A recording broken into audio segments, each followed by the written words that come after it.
श्री गणेशाय नमः। दोस्तों, नारद पुराण में एकादशी व्रत की महिमा के गुणगान में श्री सनक जी कहते हैं, नास्ति गंगा समम तीर्थम, नास्ति मात्र समो गुरुः, नास्ति विष्णु समम दैवम, तपो नाम सनात परम, नास्ति क्षमा समम माता, नास्ति कीर्ति समम धनम, नास्ति ज्ञान समो लाभो, न च धर्म समः पिता, न विवेक समो बंधु, नरकादस्यः परम व्रतम। अर्थात गंगा के समान कोई तीर्थ नहीं है, माता के समान कोई गुरु नहीं है, भगवान विष्णु के समान कोई देवता नहीं है और उपवास से बढ़कर कोई तप नहीं है। क्षमा के समान कोई माता नहीं है और कीर्ति के समान कोई धन नहीं है, ज्ञान के समान कोई लाभ नहीं है और धर्म के समान कोई पिता नहीं है, विवेक के समान कोई बंधु नहीं है और एकादशी से बढ़कर कोई व्रत नहीं है। वे कहते हैं कि एकादशी व्रत सब पापों का नाश करने वाला है तथा मनोवांछित फलों को देने वाला है। यह भगवान विष्णु को अति प्रिय है। ब्राह्मण, क्षत्रिय, वैश्य, शूद्र और स्त्री जो भी भक्ति पूर्वक इस व्रत का पालन करते हैं उनको यह मोक्ष प्रदान करता है। दोस्तों, आज ज्येष्ठ मास की कृष्ण पक्ष की अपरा एकादशी है और आज इस पावन दिन पर मैं आपको एकादशी व्रत में सुनी जाने वाली कथा सुनाऊंगी, जिसमें अपरा एकादशी व्रत कथा, भद्रशील और गालब मुनि की पुरातन ऐतिहासिक कथा, तुलसी माता की कथा शामिल है। दोस्तों, एकादशी के दिन गर्भ गीता का श्रवण करना बहुत ही लाभकारी सिद्ध होता है। इसीलिए इस वीडियो में आप गर्भ गीता का भी रसपान करेंगे और सबसे अंत में आप श्रवण करेंगे एकादशी माता की आरती। तो चलिए दोस्तों, श्री लक्ष्मी नारायण के चरणों का ध्यान करते हुए आज की कथा शुरू करें। दोस्तों, युधिष्ठिर कहने लगे कि हे भगवान, ज्येष्ठ कृष्ण एकादशी का क्या नाम है तथा उसका महात्मा क्या है, सो कृपा करके कहिए। भगवान श्री कृष्ण कहने लगे कि हे राजन, यह एकादशी अचला तथा अपरा दो नामों से जानी जाती है। पुराणों के अनुसार ज्येष्ठ कृष्ण पक्ष की एकादशी अपरा एकादशी है, क्योंकि यह अपार धन देने वाली है। जो मनुष्य इस व्रत को करते हैं वे संसार में प्रसिद्ध हो जाते हैं। इस दिन भगवान त्रिविक्रम की पूजा की जाती है। अपरा एकादशी के व्रत के प्रभाव से ब्रह्म हत्या, भूत योनि, दूसरों की निंदा आदि के सब पाप दूर हो जाते हैं। इस व्रत के करने से पर स्त्री गमन, झूठी गवाही देना, झूठ बोलना, झूठे शास्त्र पढ़ना या बनाना, झूठा ज्योतिषी बनना तथा झूठा वैद्य बनना आदि सब पाप नष्ट हो जाते हैं। जो क्षत्रिय युद्ध से भाग जाए वे नरकगामी होते हैं, परंतु अपरा एकादशी का व्रत करने से वे भी स्वर्ग को प्राप्त होते हैं। जो शिष्य गुरु से शिक्षा ग्रहण करते हैं फिर उनकी निंदा करते हैं वे अवश्य नरक में पड़ते हैं, मगर अपरा एकादशी का व्रत करने से वे भी इस पाप से मुक्त हो जाते हैं।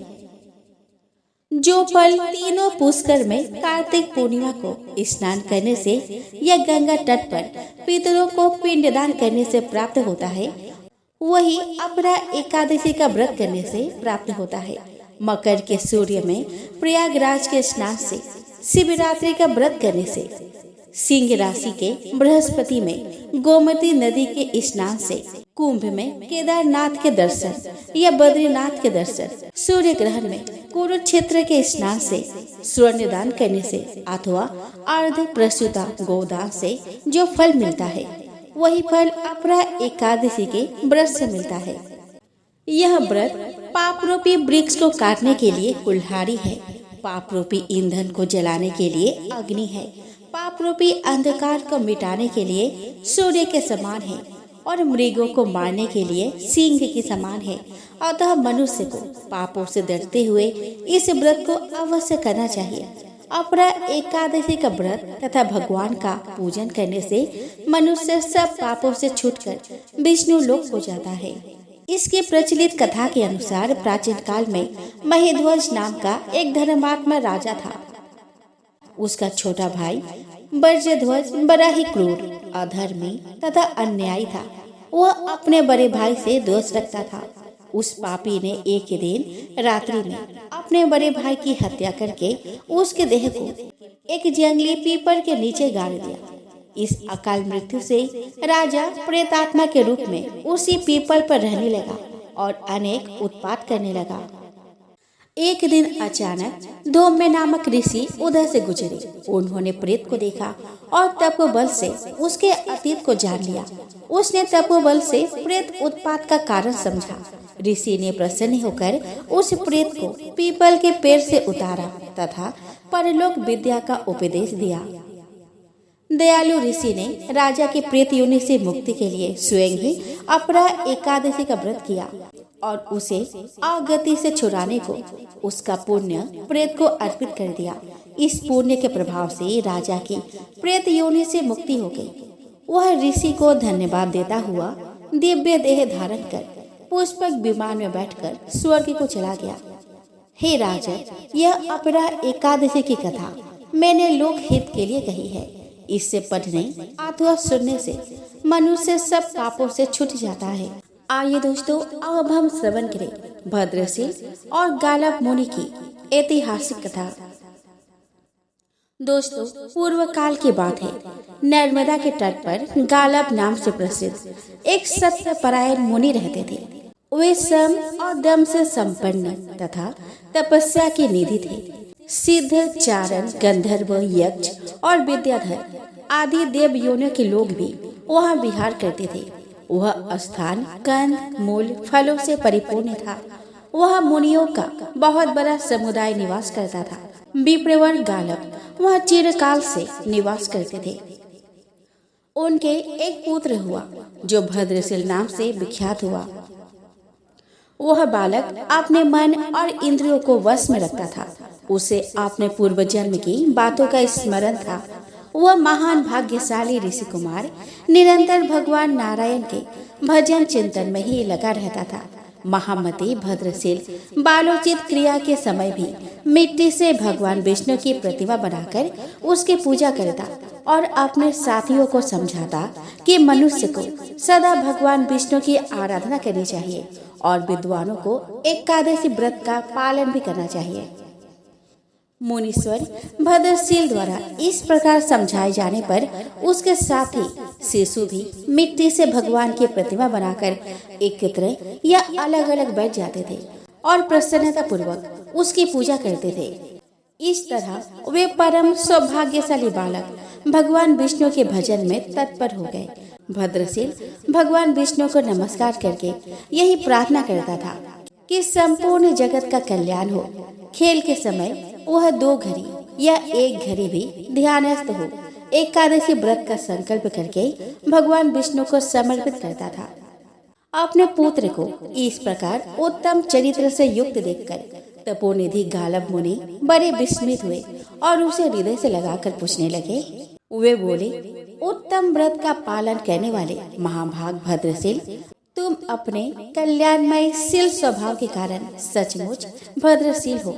तुम्हारा जो मंगलमय चरित्र है वह योगियों के लिए भी दुर्लभ है। तुम सदा भगवान की पूजा में तत्पर, संपूर्ण प्राणियों के हित में संलग्न तथा एकादशी व्रत के पालन में लगे रहने वाले हो। शास्त्र निषिद्ध कर्मों से तुम सदा दूर रहते हो। तुम पर सुख दुख आदि द्वंद्वों का प्रभाव नहीं पड़ता। तुम में ममता नहीं दिखाई देती और तुम शांत भाव से भगवान के ध्यान में मग्न रहते हो। बेटा, अभी तुम बहुत छोटे हो तो भी तुम्हारी बुद्धि ऐसी किस प्रकार हुई? क्योंकि महापुरुषों की सेवा के बिना भगवान की भक्ति प्राय दुर्लभ होती है। इस जीव की बुद्धि स्वभावतः अज्ञान युक्त सकाम कर्मों में लगती है। तुम्हारी सब क्रिया अलौकिक कैसे हो रही है? सत्संग होने पर भी पूर्व पुण्य की अधिकता से ही मनुष्य में भगवत भक्ति का उदय होता है। अतः तुम्हारी अद्भुत स्थिति देखकर मैं बड़े विस्मय में पड़ा हूँ और प्रसन्नता पूर्वक इसका कारण पूछता हूँ। अतः तुम्हें यह बताना चाहिए।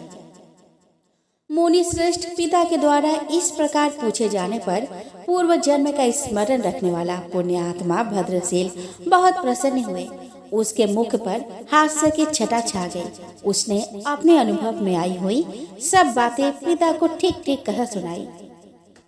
भद्रशील बोला कि पिताजी सुनिए, पूर्व जन्म में मैंने जो कुछ अनुभव किया है वह जाति स्मर होने के कारण अब भी जानता हूँ। मुनि श्रेष्ठ, मैं पूर्व जन्म में चंद्रवंशी राजा था।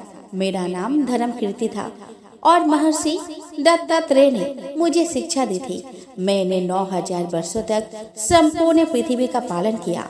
पहले मैंने पुण्य कर्म भी बहुत से किए थे, परंतु पीछे पाखंडियों से बाधित होकर मैंने वैदिक मार्ग को त्याग दिया।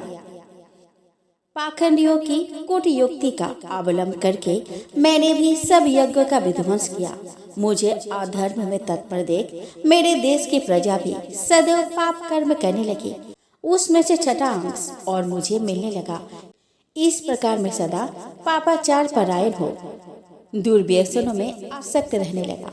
एक दिन शिकार खेलने की रुचि से मैं सेना सहित एक वन में गया और वहाँ भूख के प्यास से पीड़ित हो थका हारा नर्मदा के तट पर आ रहा। सूर्य की तीखी धूप से संतप्त होने के कारण मैंने नर्मदा जी के जल में स्नान किया। सेना किधर गई यह मैंने नहीं देखा। अकेला ही वहाँ भूख से बहुत कष्ट पा रहा था। संध्या के समय नर्मदा तट के निवासी जो एकादशी व्रत करने वाले थे वहाँ एकत्र हुए। उन सबको मैंने देखा। उन्हीं लोगों के साथ निराहार रहकर बिना सेना के ही मैं अकेले रात में वहाँ जागरण करता रहा और हे तात, जागरण समाप्त होने पर मेरी वही मृत्यु हो गई। तब बड़ी बड़ी डाढ़ों से भय उत्पन्न करने वाले यमराज के दूतों ने मुझे बांध लिया और अनेक प्रकार के कलेशों से भरे हुए मार्ग द्वारा यमराज के निकट पहुंचाया। वहां जाकर मैंने यमराज को देखा जो सबके प्रति समान बर्ताव करने वाला है। तब यमराज ने चित्रगुप्त को बुलाकर कहा कि विद्वान, इसको दंड विधान कैसे करना है बताओ। साधु शिरोमणि धर्मराज के ऐसा कहने पर चित्रगुप्त ने देर तक विचार किया। फिर इस प्रकार कहा कि धर्मराज, यद्यपि यह सदा पाप में लगा रहा है यह ठीक है, तथापि एक बात सुनिए। एकादशी को उपवास करने वाले मनुष्य सब पापों से मुक्त हो जाता है। नर्मदा के रमणीय तट पर एकादशी के दिन यह निराहार रहा। वहाँ जागरण और उपवास करके वो सर्वथा निष्पाप हो गया है। इसने जो कोई भी बहुत से पाप किए थे वे सभी उपवास के प्रभाव से नष्ट हो चुके हैं।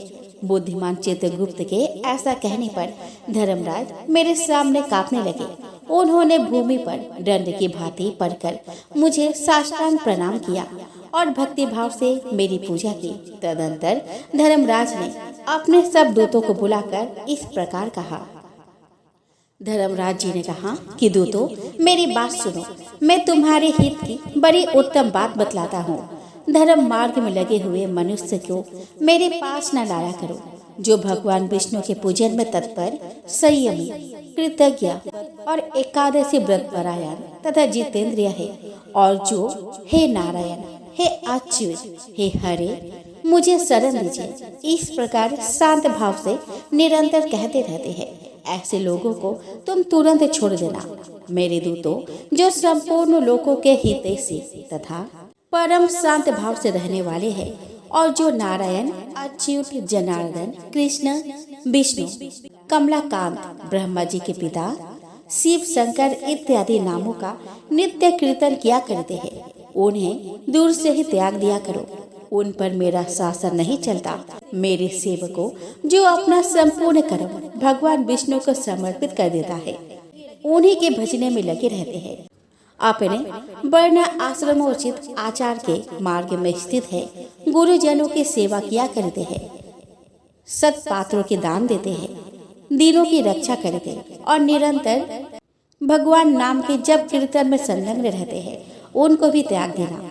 दूतगण, जो पाखंडियों के संग से रहित, ब्राह्मणों के प्रति भक्ति रखने वाले, सत्संग के लोभी, अतिथि सत्कार के प्रेमी, भगवान शिव और विष्णु में समता रखने वाले तथा लोगों के उपकार में तत्पर हो, उन्हें त्याग देना। मेरी दूतों, जो लोग भगवान की कथा रूप अमृत के सेवन से वंचित है, भगवान विष्णु के चिंतन में मन लगाए रखने वाले साधु महात्माओं से जो दूर रहते हैं, उन पापियों को ही मेरे घर लाया करो। मेरे दूतों, जो माता और पिता को डांटने वाले, लोगों से द्वेष रखने वाले, हितैषी जनों का भी अहित करने वाले, देवता की संपत्ति के लोभी, दूसरे लोगों का नाश करने वाले तथा सदैव दूसरों के अपराध में ही तत्पर रहने वाले हैं, उनको यहाँ पकड़ के लाओ। मेरे दूतों, जो एकादशी व्रत से विमुख, क्रूर स्वभाव वाले लोगों को कलंक लगाने वाले, पर निंदा में तत्पर, ग्राम का विनाश करने वाले, श्रेष्ठ पुरुषों से बैर रखने वाले तथा ब्राह्मण के धन का लोभ करने वाले हैं, उनको यहाँ ले आओ। जो भगवान विष्णु की भक्ति से मुंह मोड़ चुके हैं, शरणागत पालक भगवान नारायण को प्रणाम नहीं करते हैं तथा जो मूर्ख मनुष्य कभी भगवान विष्णु के मंदिर में नहीं जाते हैं, उन अतिशय पाप में रत रहने वाले दुष्ट लोगों को ही तुम बलपूर्वक पकड़कर यहाँ ले आओ। इस प्रकार जब मैंने यमराज जी की कही हुई बातें सुनी तो पश्चाताप से दग्ध होकर अपने किए हुए उस निंदित कर्म को स्मरण किया। पाप कर्म के लिए पश्चाताप और श्रेष्ठ धर्म का श्रवण करने से मेरे सब पाप वही नष्ट हो गए। उसके बाद मैं उस पुण्य कर्म के प्रभाव से इंद्रलोक में गया। वहाँ पर मैं सब प्रकार के भोगों से संपन्न रहा। संपूर्ण देवता मुझे नमस्कार करते थे। बहुत काल तक स्वर्ग में रहकर फिर वहाँ से मैं भूलोक में आया। यहाँ भी आप जैसे विष्णु भक्तों के कुल में मेरा जन्म हुआ। मुनीश्वर जाति स्मरण होने के कारण मैं यह सब बातें जानता हूँ। इसीलिए मैं बालकों के साथ भगवान विष्णु के पूजन की चेष्टा करता हूँ। पूर्व जन्म में एकादशी व्रत का ऐसा महात्म्य है, यह बात मैं नहीं जान सका था। इस समय पूर्व जन्म की बातों की स्मृति के प्रभाव से मैंने एकादशी व्रत को जान लिया है। पहले विवश होकर भी जो व्रत किया गया था, उसका यह फल मिला है। प्रभु, फिर जो भक्ति पूर्वक एकादशी व्रत करते हैं, उनको क्या नहीं मिल सकता। अतः विपेंद्र, मैं शुभ एकादशी व्रत का पालन तथा प्रतिदिन भगवान विष्णु की पूजा करूंगा। भगवान के परम धाम को पाने की आकांक्षा ही इसमें हेतु है। जो मनुष्य श्रद्धा पूर्वक एकादशी व्रत करते हैं, उन्हें निश्चय ही परम आनंददायक वैकुंठ धाम प्राप्त होता है। अपने पुत्र का ऐसा वचन सुनकर गालव मुनि बहुत प्रसन्न हुए। उन्हें बड़ा संतोष प्राप्त हुआ। उनका हृदय अत्यंत हर्ष से भर गया। वे बोले कि बस मेरा जन्म सफल हो गया, मेरा कुल भी पवित्र हो गया, क्योंकि तुम्हारे जैसे विष्णु भक्त पुरुष मेरे घर में पैदा हुआ है। इस प्रकार पुत्र के उत्तम कर्म से मन ही मन संतुष्ट होकर महर्षि गालव ने उसे भगवान की पूजा का विधान ठीक ठाक समझाया। आइए दोस्तों, अब हम श्रवण करें तुलसी माता की कथा। दोस्तों, एक कन्या थी। जब वह थोड़ी बड़ी हुई और उसे समझ में आने लगी, तब से ही वह तुलसी माता की पूजा करने लगी। उनका मानना था कि तुलसी माता जी का पूजन करने के बाद ही खाना बनाया जाता है और खाना खाया जाता है। जब वह कन्या विवाह के लायक हुई, तब उसके माता पिता ने उसके शादी करवा दी। कन्या को उसके माता पिता ने दहेज में भी तुलसी का गमला दिया था। वह प्रतिदिन सवेरे उठकर ही पूजा करती और उसके बाद ही खाना खाती थी। उसकी दो जेठानियां थी। वह दोनों उसका मजाक उड़ाती थी और कहती थी कि बड़े नियम धर्म वाली बनती है। उन दोनों ने उसे तरह तरह के कष्ट देने लगे। उन दोनों को उससे बहुत ईर्ष्या होती थी, इसीलिए वो दोनों तुलसी जी का गमला को छुपा देती थी। वह बड़ी मुश्किल से उस गमला को ढूंढती, फिर उसका पूजा करती और उसके बाद ही वो खाना बनाती और खाती थी। एक दिन तो उसके जेठानियों ने क्या किया कि गमला ही दूर फेंक दिया। कन्या ने खूब ढूंढा पर उसे गमला नहीं मिला। वह बहुत ही परेशान हो गई। उस दिन तो उसने खाना भी नहीं खाया। उसका नियम जो था, उस कन्या की सच्ची भक्ति देखकर तुलसी माता उससे बहुत प्रसन्न हो गई और उसके कमरे में तुलसी माता का गमला प्रकट हो गया। अगले दिन सुबह जब वह उठी तो वो क्या देखती है कि उसके खाट के चारों कोनों पर तुलसी माता का गमला आ गया है। यह देखकर वह बहुत प्रसन्न हो गई कि अब मेरी तुलसी माता को कोई चुरा नहीं सकता। पूजा करने के लिए भी कहीं और जाना नहीं पड़ेगा और कोई मेरी तुलसी माता को फेंक भी नहीं सकता। वह तो जल्दी उठकर स्नान करी और तुलसी माता की पूजा करी। जब वह खाना खाने बैठी तो उसके जेठानी मजाक उड़ाने लगी कि लो, देवरानी का नियम धर्म पूरा हो गया। उसने पूछा कि तुलसी जी का पूजा कर ली क्या? देवरानी धीरे से बोली कि हाँ, मैंने कर ली। जेठानिया बोलती है कि कहाँ से कर ली? गमला तो फेंक दिया गया था। देवरानी कहती है कि देख लो, मेरे कमरे में खाट पर तुलसी जी लग रही है। जेठानिया बहुत शर्मिंदा हुई और बोली कि देवरानी, तेरी भक्ति सच्ची है, हमने तुझे बहुत परेशान किया, हमें माफ कर दे।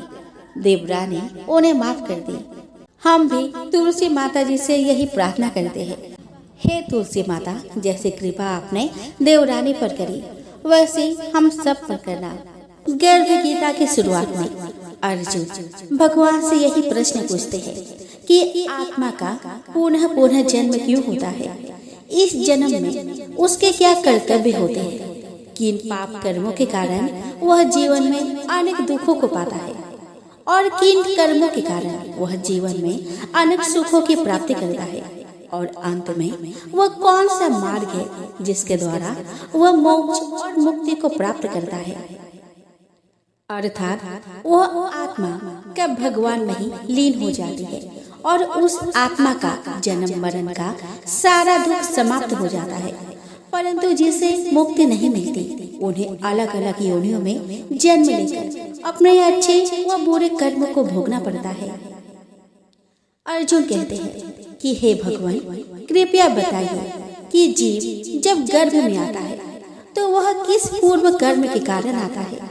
हे मधुसूदन, प्राणी जन्म के पूर्व गर्भवास का कष्ट भोगता है और जन्म लेते समय भी असहाय कष्ट पाता है। इसके उपरांत वह संसार में रहकर रोग पीड़ा भोगता है, उसे बुढ़ापा आता है, प्राणी की मृत्यु भी होती है। अस्तु प्रभु जी, कृपया यह बताएं कि वे कौन सा कर्म है जो प्राणी को जन्म मरण से रहित बनाते हैं? श्री भगवान कहते हैं कि हे अर्जुन, जन्म मरण का बंधन उन प्राणियों की नियति है जो संसार में लिप्त रहते हैं। ऐसे प्राणी संसार में अनुरक्त रहते हैं, अर्थात संसार के नश्वर पदार्थों से ही प्रेम करते हैं। वे संसारिक वस्तुओं की कामना करते हैं। प्राणी संसार की माला पाने की चेष्टा तो करता है, परंतु मेरी भक्ति पर ध्यान नहीं देता। इसके कारण वह बारंबार और अनेक योनियों में जाकर जन्म मरण का दुख उठाता है। अर्जुन कहते हैं कि हे जनार्दन, संसारिक माया मोह से मुक्ति तो बहुत कठिन है। माया चित हर लेती है। मन, काम, क्रोध, लोभ, मोह और अहंकार रूपी विकार से घिरा मदमस्त हाथी है। तृष्णा रूपी शक्ति इसे प्रेरणा देती है। 5 विकारों में अहंकार प्रबल है जो कि प्राणी को नरक में ले जाता है। हे ऋषिकेश, इस मदमस्त हाथी को कैसे भस्म किया जाए? मन को भक्ति में लगाने हेतु क्या उपाय करना उचित है? श्री भगवान कहते हैं कि हे धनंजय, जैसे मदमस्त हाथी को वश में करने के लिए अंकुश की आवश्यकता होती है, उसी प्रकार मन को वश में करने के लिए अभ्यास द्वारा ज्ञान प्राप्त करना आवश्यक होता है। भक्ति और ज्ञान बराबर अभ्यास करते रहने पर ही प्राप्त होती है। अर्जुन कहते हैं कि हे मधुसूदन, आपकी भक्ति के लिए कोई वन खंडों में जा रमते हैं और कोई बैरागी बनकर स्थान स्थान पर भ्रमण करते रहते हैं। हे प्रभु, कृपया बताएं कि आपकी भक्ति कैसे मिल सकती है? श्री भगवान बोलते हैं कि हे अर्जुन, मेरी खोज में वन वन भटकते सन्यासी अथवा स्थान स्थान पर जाने वाले बैरागी मुझे तब तक प्राप्त नहीं कर पाते जब तक उनके हृदय में मेरा निवास नहीं होता। तब अथवा बैराग्य का अहम तो मेरी भक्ति पाने में बाधा डालता है। जटा धारण करने अथवा भस्म लगा बैरागी बनने मात्र से जीव मेरे कृपा का पात्र नहीं बन जाता। अहंकारी को तो मेरा दर्शन सुलभ ही नहीं होता। मैं शुद्ध हृदय वाले सतत अभ्यासी ऐसे जीव को मिलता हूँ जो काम, क्रोध, मोह, ममता और अहंकार से परे है। अर्जुन कहते हैं कि हे माधव, प्राणी पंच विकार जनित प्रवृत्ति के कारण लौकिक जीवन नष्ट कर लेता है। हे मुरारी, कृपया बताएं कि वह कौन सा पाप है जिसके कारण किसी व्यक्ति की स्त्री असमय मर जाती है। किन पापों के फलस्वरूप अल्पायु में पुत्र मर जाता है। कौन से पाप के कारण व्यक्ति वीर्यहीन हो जाता है। श्री भगवान कहते हैं कि किसी का लिया हुआ ऋण नहीं चुकाने वाला व्यक्ति पत्नी हानि का दुख उठाता है, उसी प्रकार किसी की धरोहर को न लौटाने वाले का पुत्र अल्प आयु में मर जाता है। किसी को सहयोग सहायता का आश्वासन देकर भी समय आने पर सहयोग न करने वाला वीर्यहीन होता है। यह सब भयंकर पाप है जो स्त्री पुरुष एकांकी भोगते हैं। अर्जुन कहते हैं कि हे दयानिधि, किस पाप के फलस्वरूप प्राणी सतत रोगी रहता है और किस कुकर्म के फलस्वरूप बोझा ढोने वाला जघन्य पशु बनता है। श्री भगवान कहते हैं कि हे अर्जुन, कोई सौभाग्य काक्षिणी कन्या को बेचने वाला सतत रोगी रहता है। अभक्ष्य भोजन और मादक द्रव्य का सेवन करने वाला अधम योनि में जन्म लेता है।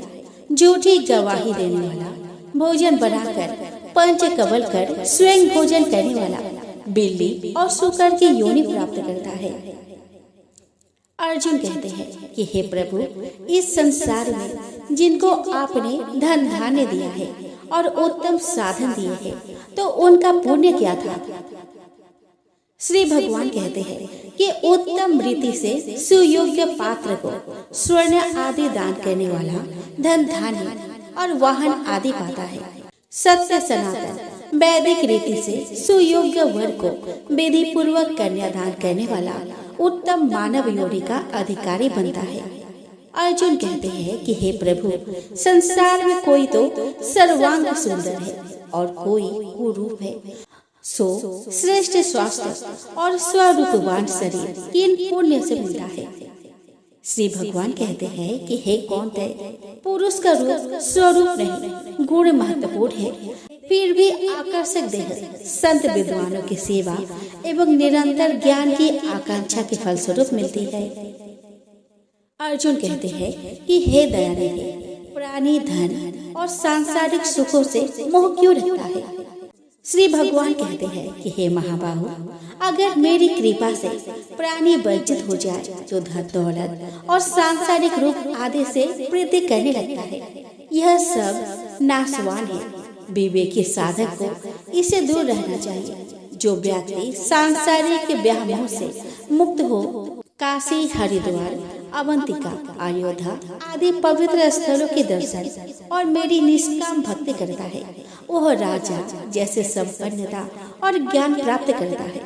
इसी प्रकार विनम्र भाव से दान करने वाला, कामना रहित होकर दूसरों की सेवा करने वाला सदा अपनी आवश्यकता अनुसार धन पाता है। उसकी काया निरोगी रहती है। अर्जुन कहते हैं कि हे प्रभु, प्राणी में रक्त विकार, खंड वायु, अंधा अथवा पंगुता का कारण क्या है, बताने की कृपा करें। श्री भगवान कहते हैं कि हे धनंजय, मेरी भक्ति से परे माया लिप्त नैसे व्यसनों में रत रहने वाला, क्रोधी, रक्त विकार, आलस्य में डूबे, दारिद्र्य, शील संयम रहे, खंड वायु जैसे रोग से ग्रस्त होते हैं, पतिव्रत धर्म का उल्लंघन करने वाली स्त्री और संयम रहित पति में पंगुता और ज्योतिहीनता आती है। अर्जुन कहते हैं कि हे जगत गुरु, कृपया करके गुरु दीक्षा के विषय में कुछ बताइए। श्री भगवान कहते हैं कि हे कौंतेय, तुम धन्य हो और धन्य है तुम्हारी माता। तुम्हारा यह प्रश्न संसार के लिए कल्याणकारी है। हे पार्थ, संयमी और इंद्रियों को वश में करने वाला कोई सिद्ध पुरुष जो इस भक्ति और परोपकार में लगा हो, गुरु रूप धारण करे। अपने गुरु के मार्गदर्शन में मेरी आराधना कर व्यक्ति गुरु कृपा से मेरी भक्ति पाता है। ऐसे गुरु से विमुख प्राणी सप्तग्राम को मारने का पाप भोगता है। उसका मुख देखना भी पाप है। जैसे मदिरा भांड से सटा गंगाजल अशुद्ध हो जाता है, उसी प्रकार गुरुद्रोही गृहस्थ साधक की साधना निष्फल रहती है। ऐसा व्यक्ति कुकुर, शुकर, गर्दभ, काक आदि योनियों को पाता है। वो अजगर के समान आलस्य में डूबा तिरस्कार पाता है। अतः गुरु आज्ञा पालक, साधनशील, व्यसन रहित जीवन व्यतीत करना चाहिए। हे धनंजय, गुरु दीक्षा बिना साधक का उद्धार नहीं होता है। मेरी भक्ति की इच्छा करने वाले को गुरु धारण करना उत्तम है। जैसे नदियों में गंगा, व्रतों में एकादशी और जीवों में मनुष्य तन श्रेष्ठ है, उसी प्रकार साधक की सिद्धियों में गुरु कृपा श्रेष्ठ है। गुरु सेवा का फल अश्वमेघ यज्ञ से भी अधिक फलदायी है। इति संपूर्ण गर्भ गीता यही समाप्त होता है। चलिए दोस्तों, अब हम श्रवण करें एकादशी माता की आरती। ओम जय एकादशी माता, विष्णु पूजा व्रत को धारण कर सकती मुक्ति पाता। ओम जय एकादशी माता, विष्णु पूजा व्रत को धारण कर सकती मुक्ति पाता। तेरे नाम गिनाओ देवी भक्त प्रदान करनी, घन गौरव की देनी माता शास्त्रों में वर्णी। ओम जय एकादशी माता, विष्णु पूजा व्रत को धारण कर सकती मुक्ति पाता। मार्गशीर्ष के कृष्ण पक्ष की उत्पन्ना विश्वतारिणी जनमी, शुक्ल पक्ष में हुई मोक्षदा मुक्तिदाता बनाई। ओम जय एकादशी माता, विष्णु पूजा व्रत को धारण कर सकती मुक्ति पाता। पौष के कृष्ण पक्ष की सफला नामक है, शुक्ल पक्ष में हुए पुत्रदा आनंद अधिक रहे। ओम जय एकादशी माता, विष्णु पूजा व्रत को धारण कर सकती मुक्ति पाता। नाम सत्तिला माघ मास में कृष्ण पक्ष आवे, शुक्ल पक्ष में जया कहावे विजय सदा पावे। ओम जय एकादशी माता, विष्णु पूजा व्रत को धारण कर सकती मुक्ति पाता। विजय फागुन कृष्ण पक्ष में शुक्ला आम्ल की, पाप मोचने कृष्ण पक्ष में चैत्र महाबल की।